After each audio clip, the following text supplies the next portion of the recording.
কালের কণ্ঠে না বালের কণ্ঠে ওখানে সুপ্পু মেলা কাউ কাউ করিছে, কান্নাকাটি করিছে, কয়টা ইন্টারেস্টিং কথা কইছে, আমি সেইখান থেকে পড়ে শোনাই।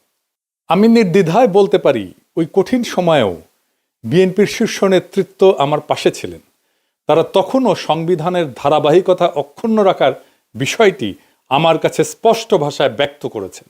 বিশেষ করে বিএনপির চেয়ারম্যান তারেক রহমানকে ঘিরে আমার মনের মধ্যে অনেক কৌতূহল জমা ছিল, কিন্তু আমি পর্যায়ক্রমে বুঝতে পারলাম তিনি খুবই আন্তরিকতাপূর্ণ মানুষ। হি ওয়াজ সো কর্ডিয়াল। আমার দুঃসময়ে বিএনপির সহযোগিতা শতভাগ ছিল। সুপ্পু খুব পরিষ্কার করে বলছে যে বিএনপি তারে রক্ষা করছে। কোন সুপ্পুকে? সেই সুপ্পুকে যে তার নিজের পরিচয় নিজেই দিচ্ছে। শোনেন তার নিজের ক্রেডেনশিয়াল। আমি রাজনীতির এমন কোন অঙ্গন নাই যা আমি ছুঁয়ে যাই নাই। আমি বঙ্গবন্ধুর ছোঁয়া পেয়েছি।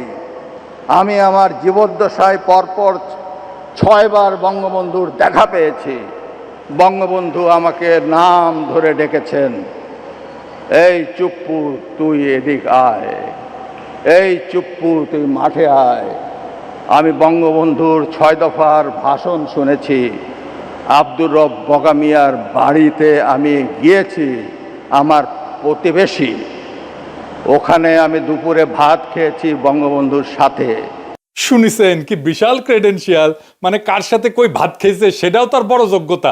সোহরাওয়ার্দীর বডিগার্ড তারে কয়বার সুপ্পু কয়া ডাকছে সেটা তার বড় যোগ্যতা। তো এটি শেষ না, তারে কেন কাঁঠাল রানী পছন্দ করতো, কেন দয়া করতো, সেটা তার মুখ থেকে শুনেন। সেটা ছাত্রলীগ করতো সেটাও শুনেন। আমি যখন বঙ্গবন্ধুকে উপস্থাপন করেছি, স্বাধীনতার যুদ্ধকে উপস্থাপন করেছি আমার বক্তৃতায় জজদের সম্মুখে, তখন উনি আমাকে জিজ্ঞেস করেছিলেন, তুমি কি আপনি কি রাজনীতি করতেন? আমি বললাম, জি মাননীয় প্রধানমন্ত্রী, আমি ছাত্রলীগ করতাম। তখন তিনি একটি নাম উচ্চারণ করে আমাকে বলছিলেন, সে তোমার সিনিয়র? আমি তখন বললাম, মাননীয় প্রধানমন্ত্রী, সে আমার 10 বছরের জুনিয়র। উনি যাকে সিনিয়র লিডার মনে করতেন তারও আমি 10 বছরের সিনিয়র। এটা শুনে উনি অনেকটা আমার প্রতি তার দয়ার সাগর হাত বাড়িয়ে দিলেন। শুনেছেন? ফাইনালি তার মনে বড় দুষ্ক ছিল। সেটা জানেন তার দুষ্কু কি ছিল? আমার মনে বড় দুষ্কু, ও দুষ্কু আমার মনে রে। কি দুষ্কু সুপ্পু তোমার মনে? ওর মুখেই শুনেন। গত 3 মাস ধরে মাননীয় প্রধানমন্ত্রীকে সালাম করতে গেলে উনি আমার সালাম নিতেন না। তা আমি দেখতাম যে ওনার চরণের ধুলো আমি পাই না। আমার মিশ্র প্রতিক্রিয়া হচ্ছিল যে উনি কেন আমার সালাম নেন না, না থাক বলে। কিন্তু সেই সময় যে ওনার মনের মধ্যে রাষ্ট্রপতি হিসাবে আমার নাম গ্রথিত হয়ে গেছে, এবং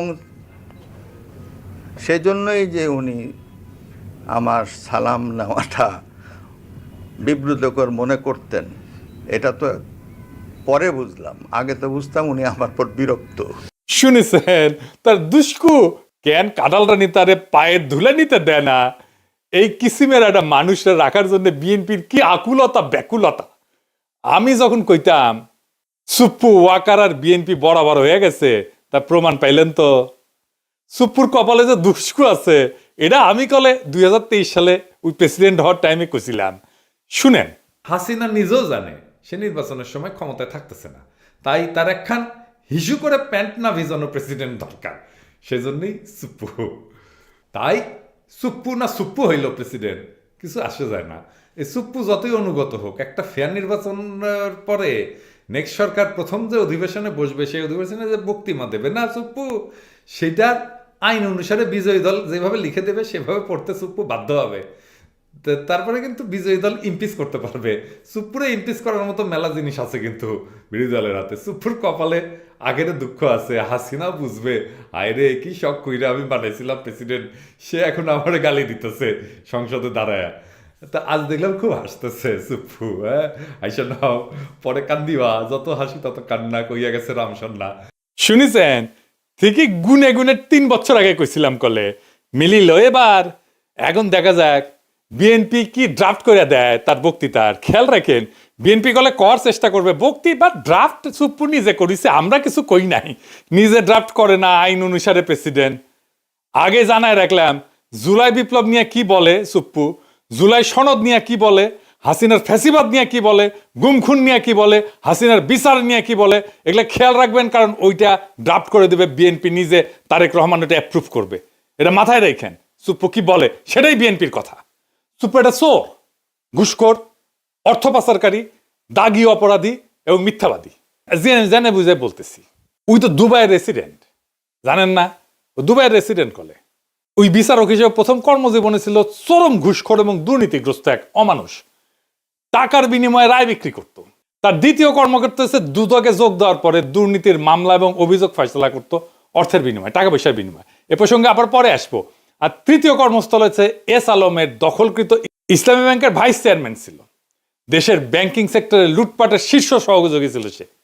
খুনি হাসিনার ফ্যাসিস্ট দুঃশাসনের এই নরাধমের চতুর্থ অপরাধ কর্মের জায়গা হয়ে উঠছিল দেশের রাষ্ট্রপতির শাসন। তো এই যে মিথ্যাবাদী, এটা চরম মিথ্যাবাদী, এটা দেখাই দেবো, আজ দেখাই দিয়ে। এই যে সাক্ষাৎকার দিচ্ছে না, এটা কি কইছে দেখেন। এই যে দেশের বিভিন্ন জাতীয় গুরুত্বপূর্ণ দিবসগুলোতে রাষ্ট্রীয় ক্রোড়পত্র প্রকাশিত হয়, সেখানে রাষ্ট্রপতির ছবি ও বাণী দেওয়া বন্ধ করে দেয় অন্তর্বর্তী সরকার। ক্রোড়পত্র ঠিকই প্রকাশিত হয়, তাতে আমার বাণী দেয় না। আপনারা খোঁজ নিয়ে দেখেন গত 1.5 বছরে আমার কোনো বাণী গেছে কি না। আচ্ছা আপনারাই দেখেন, আপনারা দেখেন কত বড় মিথ্যাবাদী। গত বছর স্বাধীনতা দিবসে ওর বাণী দেখেছেন, এই যে বিজয় দিবস ক্রোড়পত্র ওর বাণী দেখেছেন, 5ই আগস্ট জুলাই অভ্যুত্থান দিবসেও তার বাণী ছাপা হয়েছে দেখেছেন, কেমন ডাহা মিথ্যা কথা বলে দেখেছেন। আচ্ছা এডিটর সাহেব, আমি কি সুপ্পুরে গালি দিতে পারবো? পারবো না কেন? রোজা রমজানের দিন তাই। ও আচ্ছা ঠিক আছে, আপনার কথা মেনে নিলাম, সুপ্পুরে গালি দিলাম না। এবার আসেন, কাটারানি আমগের দেশে প্রেসিডেন্ট বানিয়েছিল কোন কিসিমের মালকে, আর বিএনপি যার প্রেমে দেওয়ানা সে কেমন মাল সেটা আমরা দেখি। সুপ্পু 71 সালে মুজিব বাহিনীতে জয়েন দেয়, ওই তারপরে ইন্ডিয়ার দেরাদুনে ট্রেনিং করে। এই ট্রেনিং এর বন্দোবস্ত করে কে জানেন?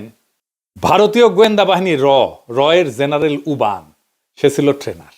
মুজিব বাহিনীর উদ্দেশ্য ছিল স্বাধীনতা যুদ্ধকালে বাংলাদেশে যে বিপ্লবী যুব সমাজের উত্থান হয়েছে তারে খতম করা, মানে বামপন্থীদের খতম করা। এই উদ্দেশ্যে স্বাধীনতার পর রক্ষী বাহিনী গঠন করা হয় এবং তারা কিন্তু 30,000 যুবককে হত্যা করে সে সময় মুজিবের আমলে, শহীদ বডিগার্ডের আমলে। এই রক্ষী বাহিনী তৈরি হয় মুজিব বাহিনীর সদস্যদের দিয়া, মানে সুপ্পুর ভাই ব্রাদারদের দিয়া। সেই রক্ষী বাহিনীকে জিয়াউর রহমান আর্মিতে আত্মীকৃত করে। সোহরাওয়ার্দী বডিগার্ড জয় বাংলা হয়ে যাওয়ার পরে জিয়ার আমলে যতগুলা মিলিটারি কু হয়েছে সেগুলোতে রক্ষী বাহিনী থেকে আসা লোকজন যুক্ত ছিল। জিয়া যে লাস্ট কুতে মারা যায় সেখানেও রক্ষী বাহিনী থেকে আসা অফিসার ছিল কিলিং স্কোয়াডে, যে জিয়াকে খুন করেছে। এটা খালেদা জিয়া ঠিকই বুঝেছিলেন, তাই তিনি কইছিলেন যে সাপকে বিশ্বাস করা যায় কিন্তু আওয়ামী লীগকে বিশ্বাস করা যায় না। যার মধ্যে আওয়ামী লীগের বিন্দু মাত্র জিনিস আছে, চিহ্ন আছে, তারে বিশ্বাস করা যায় না। শুনেন, সাপকেও বিশ্বাস করা যায় কিন্তু আওয়ামী লীগকে বিশ্বাস করা যায়। আওয়ামী লীগ নিজের স্বার্থের জন্য দেশটাকে পর্যন্ত বিক্রি করে দিয়ে ক্ষমতায় থাকতে চাইবে, লেনদেন করছির মতো তার হয়েছে। কাজে এই আওয়ামী লীগকে বিশ্বাস করেন না। শুনেছেন? আর এখন সেই জিয়া এবং খালেদা জিয়ার পুত্র তারেক রহমানের আওয়ামী লীগ ছাড়া চলেই না।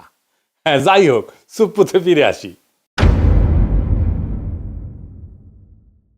72 সালে সুপ্পু পাবনার এডওয়ার্ড কলেজ থেকে বিএসসি পাশ করে।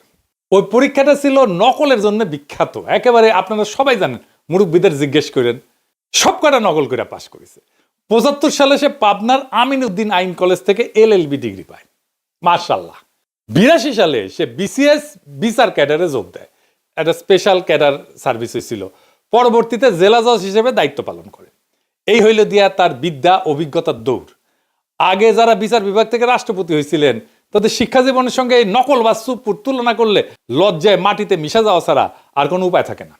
সে বিচারপতি আবু সাইদ চৌধুরী থেকে বিচারপতি শাহাবুদ্দিন আহমেদ পর্যন্ত সকলেই ছিলেন হাইকোর্ট সুপ্রিম কোর্টের বিচারপতি, কেউ কেউ ছিলেন প্রধান বিচারপতি। আর কাঁঠাল রানী উপসচিব পর্যায়ে অবসরপ্রাপ্ত এক দুর্নীতিগ্রস্ত বিচারপতিরে বাংলাদেশের সর্বোচ্চ পদে নিয়োগ দিছিল। এই করে পদটার যে কি পরিমাণে অবমূল্যায়ন হয়েছিল সেটা আমাদের ধারণারও বাইরে। দেখেছেন তো কেমন মিছা কথা বলে, চোখে চোখে মিছা কথা বলে। এটা বাংলাদেশের রাষ্ট্রপতি। এরকম একটা মিছা কথা বললে তো মিডিয়াতে হইচই পড়ে যেত দুনিয়ার যে কোনো সভ্য দেশে। কিছু হয়েছে? এরকম একটা মিছা কথা বলছে। 2001 সালে নির্বাচনে পরাজিত হওয়ার পরে আওয়ামী লীগ অভিযোগ করে যে বিএনপি, আওয়ামী লীগ এবং সহযোগী সংগঠনগুলোর নেতাকর্মীদের উপরে হামলা করিচ্ছে। পরবর্তীতে আওয়ামী লীগ যখন ক্ষমতায় আসে 2008 সালে, তখন ওই অভিযোগ তদন্তের একটা কমিশন গঠন করে। সেটার প্রধান হিসেবে শাহাবুদ্দিন সুপ্পুরে নিয়োগ দিছিল কাটালরানী হাসিনা। সে বিএনপির বিরুদ্ধে তদন্ত করেছিল, তদন্ত রিপোর্ট দিছিল। হাসিনা কত ঘনিষ্ঠ, কতখানি ডিপেন্ড করতো দেখেন। তার উপরে ডিপেন্ড করিচ্ছে তারেক রহমান, দেখেছেন? 2011 সালে হাসিনা সুপ্পুকে দুর্নীতি দমন কমিশনের হিসেবে নিয়োগ দেয়। ওইখানে তার প্রধান কাজ ছিল পদ্মা সেতুতে যে বিশ্ব ব্যাংক দুর্নীতির অভিযোগ উত্থাপন করছিল না, সেটা তদন্ত করা। আশ্চর্য হওয়ার কিছু নাই যে হাসিনার পদলেহী সুপ্পু তথাকথিত তদন্ত শেষে দাবি করে বিশ্ব ব্যাংকের অভিযোগ মিথ্যা। এটা নিয়ে আবার সে গব্বও করেছিল। এই ভূমিকার কারণে সে হাসিনার আস্থা এবং বিশ্বাস অর্জন করে। 2011 থেকে 2016 সাল পর্যন্ত যে দুর্নীতি দমন কমিশনের কমিশনার ছিল, ওই সময় বাংলাদেশের দুর্নীতির এত ব্যাপক বিস্তার ঘটে যে হাসিনার পুরা শাসনামলে $234 বিলিয়ন বিদেশে পাচার হয়ে যায়। সুপ্পু এবং তার দুর্নীতি দমন কমিশনের সহকর্মীরা এই অভূতপূর্ব দুর্নীতির ঢাল হিসেবে ব্যবহৃত হয়েছিল। বুঝিস? বাংলাদেশ থেকে যে পাচার হয়ে গেছে অর্থ, সেইটা ঢাল ছিল এই সুপ্পু। পরবর্তীতে সুপ্পু এস আলমের মালিকানাধীন ইসলামী ব্যাংকের ভাইস চেয়ারম্যান পদে চাকরি নেয়। প্রেসিডেন্ট পদে মনোনয়ন পাওয়ার আগ পর্যন্ত এই পদেই চাকরি করত। আদারি যেমন মোদির ক্যাশিয়ার, যেমন এস আলমও কাটালরানী হাসিনার ক্যাশিয়ার। জানেন তো এটা? শাহাবুদ্দিন সুপ্পুর নজরদারিতে ইসলামী ব্যাংক জয় বাংলা হয়ে যায়। এবং এস আলমের সাথে আমাদের শিলং সালাউদ্দিনের একটা ঘুটু আছে, জানেন তো? এই জন্য এইটাই হইতেছে আসল ব্যাপার, বুঝিসাও? তার সাথে কেন বিএনপির এত সম্পর্ক? এই যে কালের কণ্ঠে সাক্ষাৎকার নিল, ওই একই বসুন্ধরা গ্রুপের দৈনিক বাংলাদেশ প্রতিদিনে 2023 সালের 12 ডিসেম্বর লেখা লিখেছিল উপসম্পাদক হিসেবে। এ সুপ্পু কেন 2024 সালে হাসিনা জরুরি, কেন হাসিনা ক্ষমতা টানতে হবে, সেটা লিখেছে। সে কইছে 2001 থেকে 2006 সাল পর্যন্ত তৎকালীন বিএনপি জামাত সরকারের দুঃশাসন এবং পরবর্তীতে তথাকথিত তত্ত্বাবধায়ক সরকারের কর্তৃত্বে দেশের সমাজ, অর্থনীতি ও রাজনীতিতে যখন অন্ধকার নেমে এসেছিল, ঠিক তখনই প্রায় 3/4 মানুষের সমর্থন নিয়ে ত্রাণকর্তার ভূমিকা অবতীর্ণ হয়েছিলেন বঙ্গবন্ধু কন্যা সে দেশরত্ন শেখ হাসিনা। 21 শতকে বাংলাদেশের ঘুরে দাঁড়ানো মূলত সেইখান থেকেই শুরু। না না, এটি শেষ না, আরো আছে, আরো আছে, রান্নাঘরে আরো আছে। সে তারেক রহমান খালেদা জিয়ার নিয়ে কি বলেছিল, আসেনি সেটা আউট পড়তেছি। সে খালেদা জিয়া তারেক রহমানকে নিয়ে কইছিল, সভা সমাবেশে আওয়ামী লীগ বিএনপি হাক ডাক যাই হোক, নির্বাচন নিয়ে নিকট অতীতের সবচেয়ে সুন্দর মন্তব্যটি করেছেন আওয়ামী লীগ সভানেত্রী প্রধানমন্ত্রী শেখ হাসিনা। তার ভাষায়, দেশের মানুষ বিএনপির সময় কি পেয়েছে আর আওয়ামী লীগের সময় কি পেয়েছে সেটার তুলনা করতে হবে। জনগণ কাকে ভোট দেবে, আওয়ামী লীগের বাইরে আর কে আছে? কারা, কেন, কি কারণে, কোন সুখের স্বপ্নে, কোন আশায় বিএনপিকে ভোট দেবে? ভোটের হিসাব নিকাশ যদি বাদও দেওয়া হয় এবং বিএনপি দ্বাদশ জাতীয় সংসদ নির্বাচনে অংশও নেয়, তাহলে তাদের দলের প্রতিনিধিত্ব করবেন কে? একদিকে একজন এতিমের টাকা আত্মসাৎ করে দুর্নীতির দায়ে সাজাপ্রাপ্ত, মানে খালেদা জিয়ার কথা কইছে, অন্যজন 21শে আগস্ট গ্রেনেড হামলা 10